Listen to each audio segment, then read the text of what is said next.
So I'm preparing this breakfast now. I'm focus on the names, okay? Suji coarse wheat farina. This is also called as semolina or cream of wheat.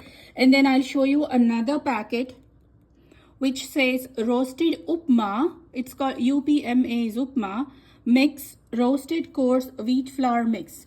So no matter whatever is the name, roasted upma, wheat flour mix, soji coarse, wheat farina. It is also called as cream of wheat, also called as semolina.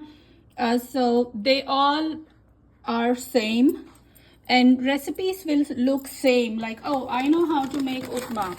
Oh, I know how to make cream of wheat. Recipes always look same with slight changes. Okay, mark these words, slight changes, because you're not, this is like you're making for an after an ileostomy surgery. Here, see, this is how the upma looks, the cream of wheat looks.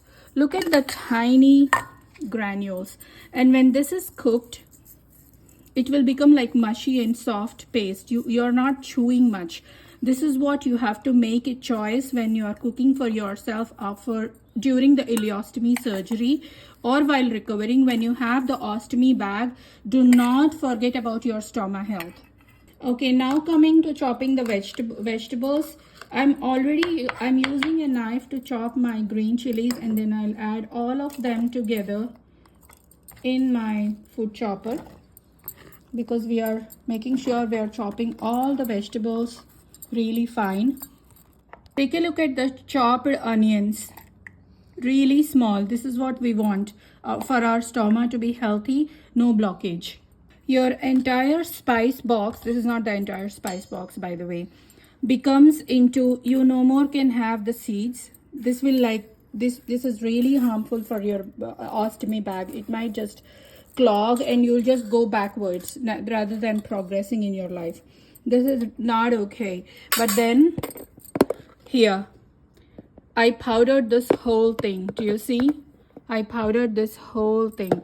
Now this whole thing is just this powder. This is okay. This is okay.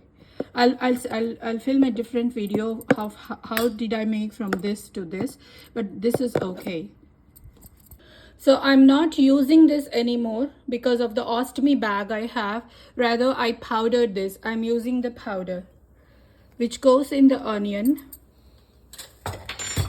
Stir. The powder won't do any harm. Stir this, and then I'm just chopping the onion. Not chopping the onion, drizzling the onion.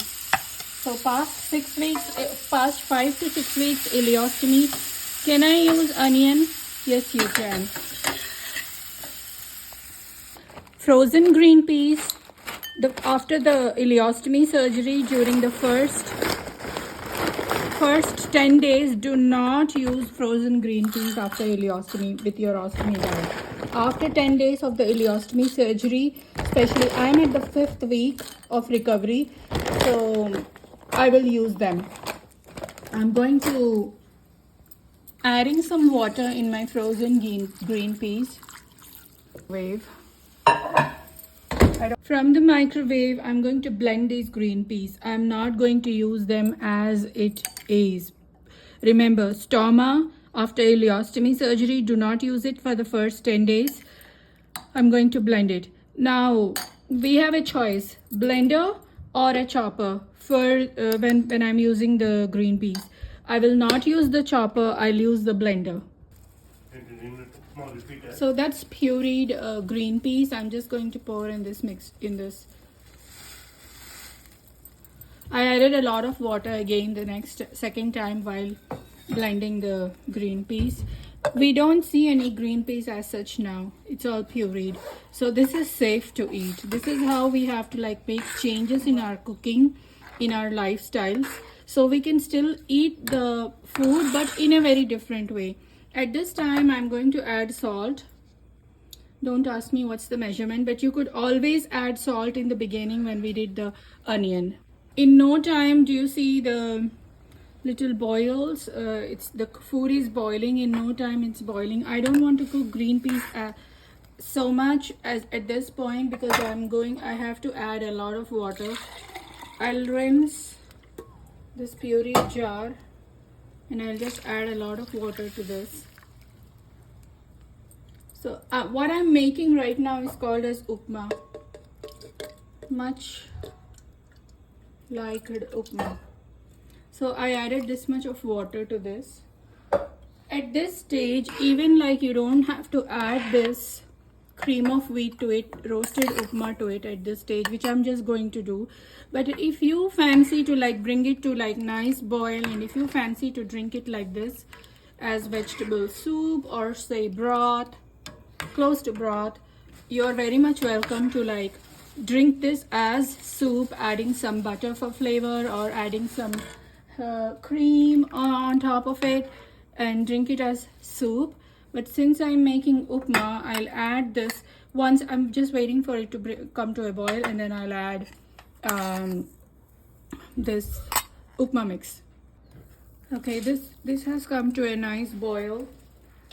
My last step for Upma is like adding the mixture, adding the semolina or cream of wheat or Upma or suji while stirring. At this stage, either close the stove, turn it off, or bring it to the simmer and keep adding, keep pouring and keep stirring. Otherwise you'll end up with a lot of lumps.